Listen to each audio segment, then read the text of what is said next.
Yan, si Tito Wena ay nagluto ng napakasarap na putahe. Ayan, dahil ngayon ko nga lang ito naluto, hindi ko alam kung anong tawag dito. Pero alam nyo ba, sobrang sarap. At syempre, sa plating may pa-design-design pa yan. Ayan, at kung paano nga ba lutuin yan, halina kayo. Samahan nyo ko at sabay-sabay nating lutuin yan. Let's cook!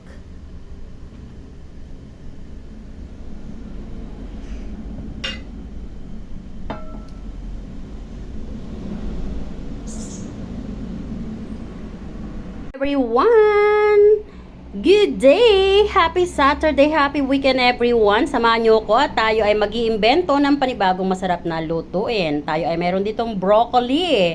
Ayan, haluan natin ng carrots at syempre yung steam or tangkay ng broccoli. Hindi natin sinayang. Binalta natin yan.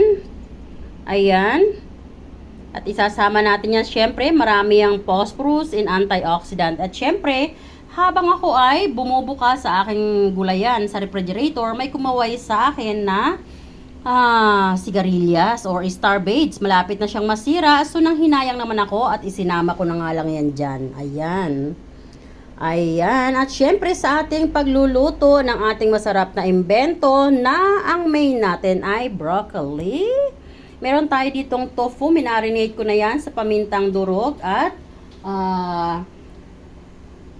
ginisa mix, ayan, at chinap-chap ko nga lang yan, chinang-chang ko yan ng ganyan. At syempre, ipa-fry natin yan until mag-crunchy. At meron din nga tayo ditong white shallot or onions. Syempre, meron tayong yang ginger.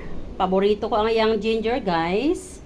Ayan, at meron nga rin tayo ditong minced na garlic. Ayan, hindi malilimutan. At syempre, hindi masarap ang pagkain pag wala niyan. Ayan. At syempre pa, igigisa natin ito. Meron tayo ditong super fresh na alamang. Ayan. Very fresh. Just like you. Ayan. Igigisa natin yan ng super dry with all these ingredients. And saka natin ilalagay sa ibabaw ng mga gulay na ito mamaya. Halika kayo at panoorin nyo ako kung paano ko gagawin yan. Meanwhile, halina kayo at iprito na muna natin ang ating tofu dahil ang ating oil ay mainit na sa ating frying pan. Ayan, dito sa ating frying pan, medyo i-swirl lang muna natin ang ating oil para yung gilid ng ating frying pan ay maging greasy para hindi dumikit yung ating tofu.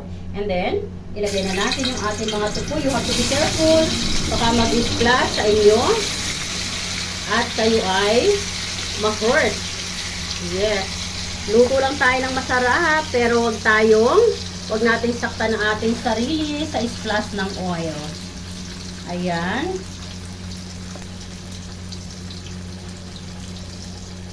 So dahil nakabantay naman tayo sa ating frying pan para mas mabilis ang trabaho at mabilis tayo makaluto at nang tayo ay makakain na kaagad, ilagay na natin yan sa maximum heat. Yes, para mabilis. At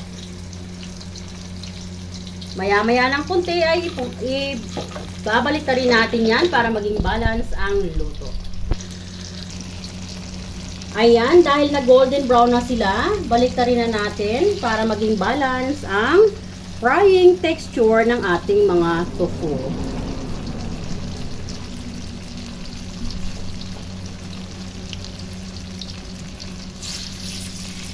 Dahil pag na-overfry ang tofu, ay titigas naman sila.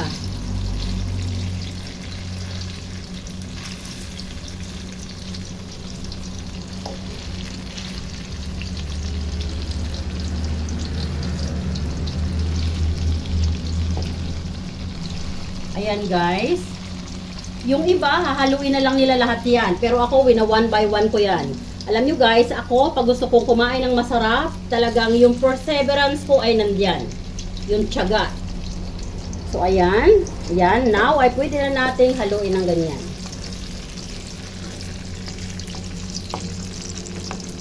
Kunti pa, ay tatanggalin na natin. Yan sa ating frying pan. And now ay pwede nating tanggalin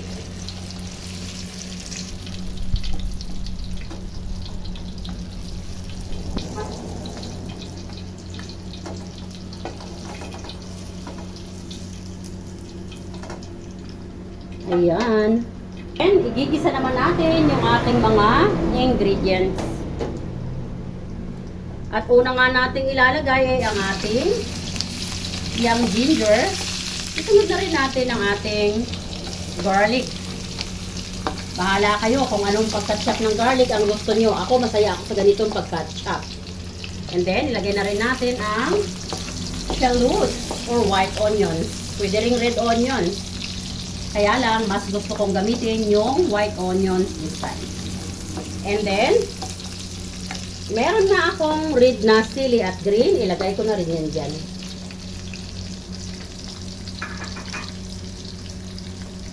Ating sariwang alamang, kung napapansin nyo, ay nasa strainer pa yan at mayroon siyang sahuran. And yes, pina-air dry ko po yan para hindi masyadong watery. And now, pwede na natin ilagay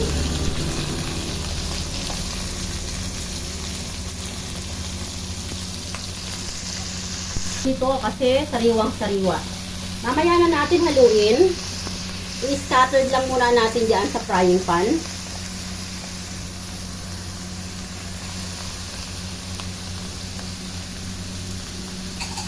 At habang naka-scattered nga ang ating fresh na alamang, maglagay na tayo dyan ng durog na paminta.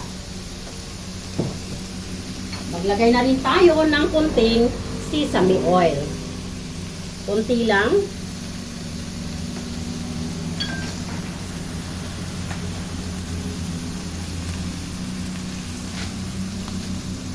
Pagkatapos ko nga magpatak dyan ng sesame oil, isusunod ko naman itong aking ginisa mix. Now, it's time para haluin.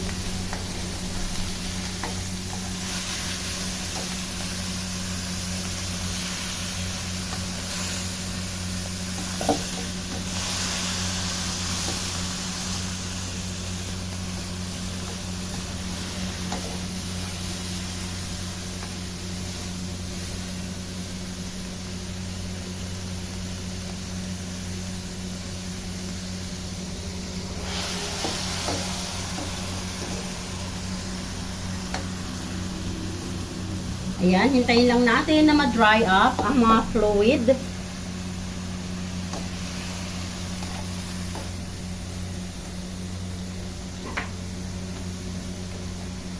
Para mas yummy ang ating pagkaluto, lagyan natin yan ng kunting sugar to balance the taste.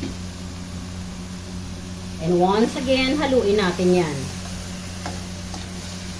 Madali lang maluto ang fresh na alamang. So, kaya naman ang apoy natin ay naka-maximum heat tayo para mas mabilis na mag-dry up ang kanyang extra fluid. Dahil lang fresh na alamang, syempre, hindi kaila sa ating lahat. Mayroon po yung natural fluid dahil nga fresh. I-dry up natin yan.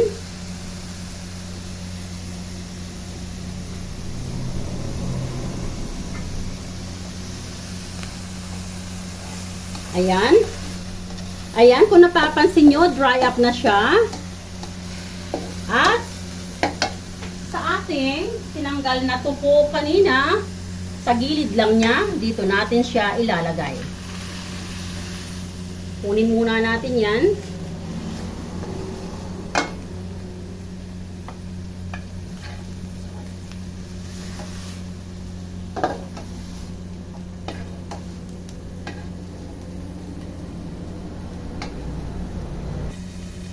And then, ang ating broccoli ay ilalagay na natin. Unahin natin ang mga tangkay at carrots dahil ito ay matagal maluto. Ayan. Hindi natin i-overcook ang ating mga gulay, guys. Now, pwede na natin ilagay yan dyan.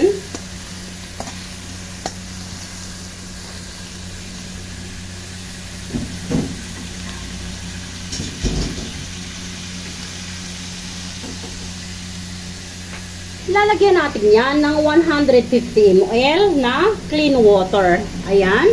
Para siya ay maluto. And then, pagkalagay natin ng ating water, lalagay tayo ulit ng sesame oil. Kunti lang. Patak lang guys. At maglalagay ulit tayo ng durog na paminta. Konti na lang din.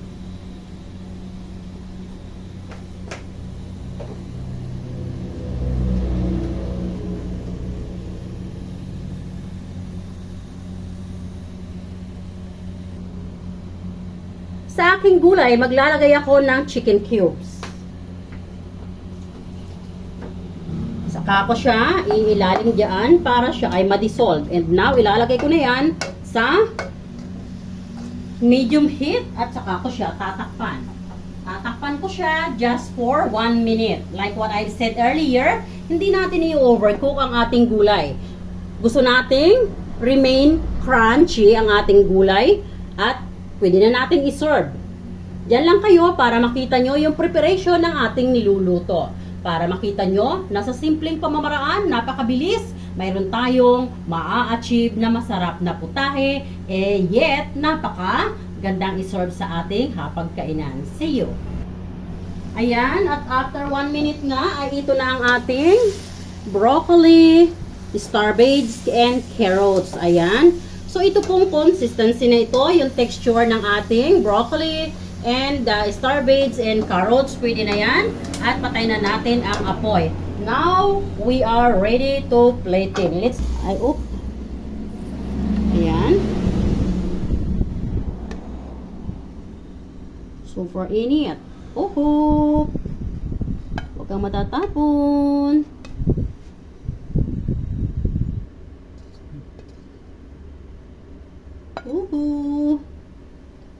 Bango. So, ayan guys, nakapag-plating na tayo. And remember, yung ating tofu kanina na pinrito, ilagay lang natin yan dyan sa ibabaw.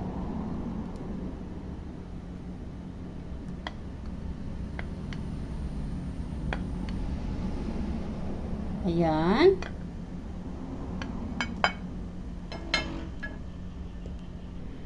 Ayan, at pagkalagay nga natin ng tupo sa ating broccoli ay isunod naman natin ang ating alamang. Ayan.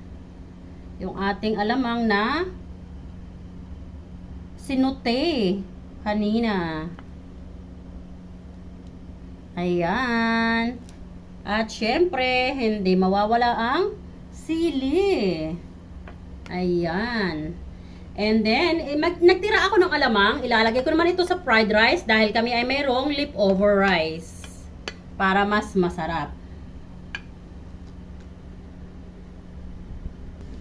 So, ayan. Tapos na ang ating napakasarap na bago na namang imbento ni Tita Wena. Napakasarap na ulam. Look at that. Tingnan nyo naman ang ating broccoli stuffed with fresh alamang.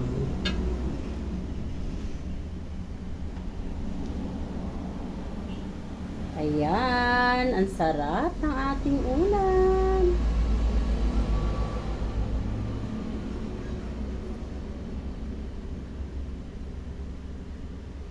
Thanks for watching everyone. God bless. Dahil nga ako ay mayroong leftover na rice at tayo ay nagtira ng ating ginisa or saute na alamang, yung ating leftover rice ay ipa-fried rice natin.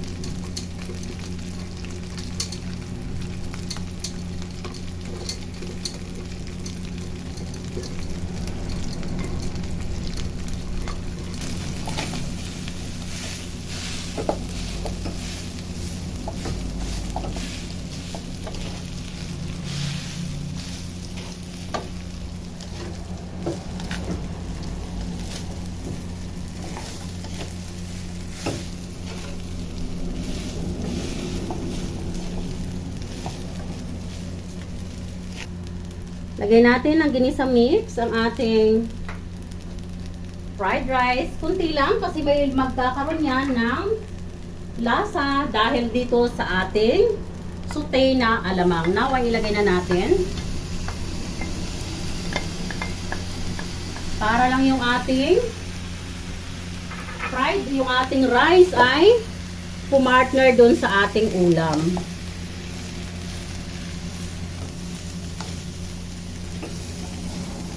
Bango, ha? Alam nyo guys, kahit isang pamilya lang ang magkakasalo at walang bisita, i-required natin yung sarili natin na maging masaya tayo sa ating pagsasalo-saluhan. Hindi yung pasasarapin lang natin ang lutuin pag mayroon tayong bisita. May bisita sa wala, dapat presentable, masarap ang ating pagkain. Sa ating hapagkainan, masarap na hindi naman ubod ng mahal. Kumbaga, affordable at lahat ng ingredients mo ay nandyan lang sa harap mo. Pag tayo nga ay madiskarte sa kusina, lagi nang masarap ang ating ihahain sa ating family. Ayan, at pwede na yan. At ngayon naman ay gagawin ko yung ating soup. So dito naman, kagabi ay meron tayong leftover na cream of mushroom soup with chicken and corn soup. Ayan, so now ay i-retouch natin para maging bago. Bawal magtapon ng pagkain sa panahon ngayon. And kumulo, bago natin ilalagay yung isang pirasong egg para maging bago at magmukhang fresh. Habang pinakukulungan natin yung ating soup, i-plating na natin yung ating masarap na fried rice.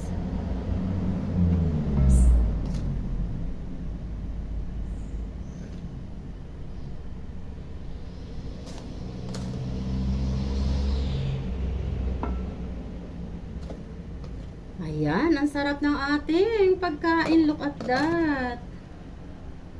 Bagay na bagay sa ating ulam.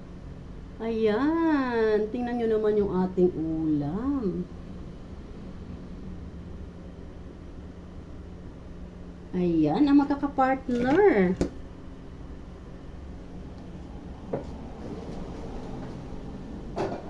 At babalikan ko naman itong aking soup.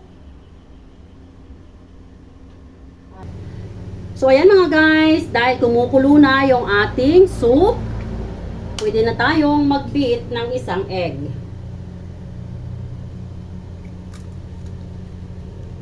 Ayan.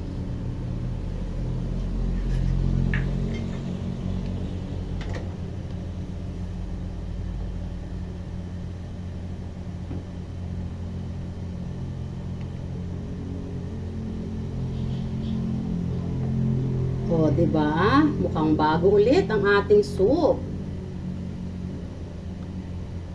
Alam nyo guys, basta may diskarte tayo sa kusina, laging masarap ang makakain natin na pagkain na ihahain natin sa ating hapagkainan.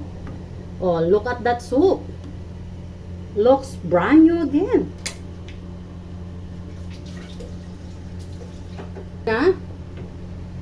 At isasali na natin yan dito sa ating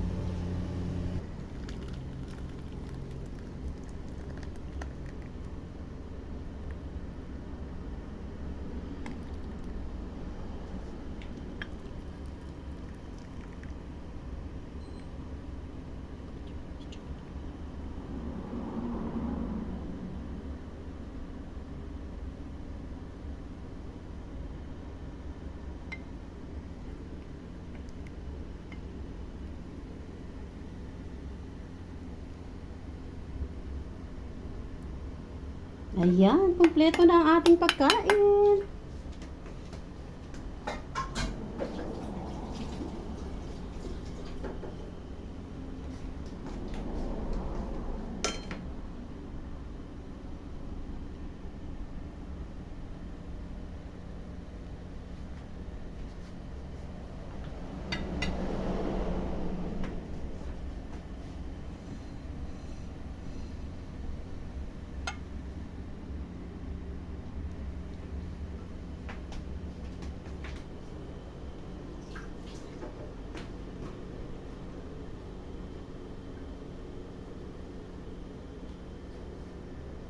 Stop muna ko yan.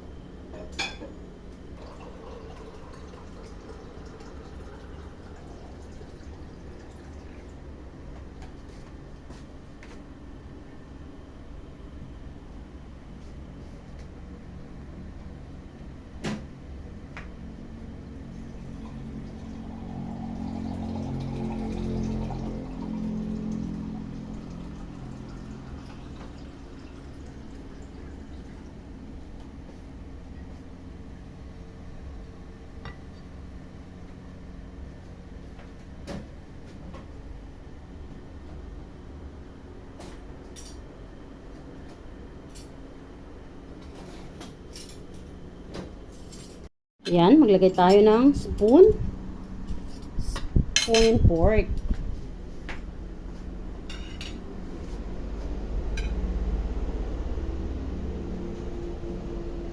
At maglagay tayo ng serving spoon sa ating ulam. Ayan.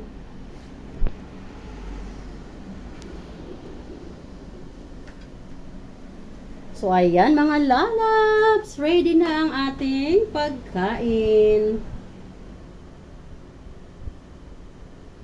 Ayan. At syempre, sa ating drinks, water lang para healthy. So, ayan. Ang sarap, diba? Simple-simple lang ating pagkain. Ang ating leftover na rice ay pinried rice natin sa kunting fresh na alamang. O, diba?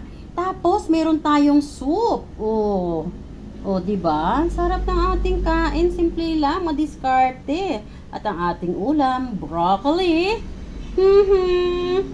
With the twist of fresh alamang. Look at that.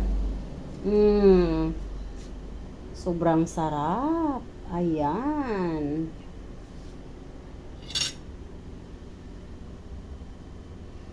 Salamat na muli guys sa inyong panunood. And Tita Wena always saying, don't forget to keep loving one another. I love you all guys and God bless.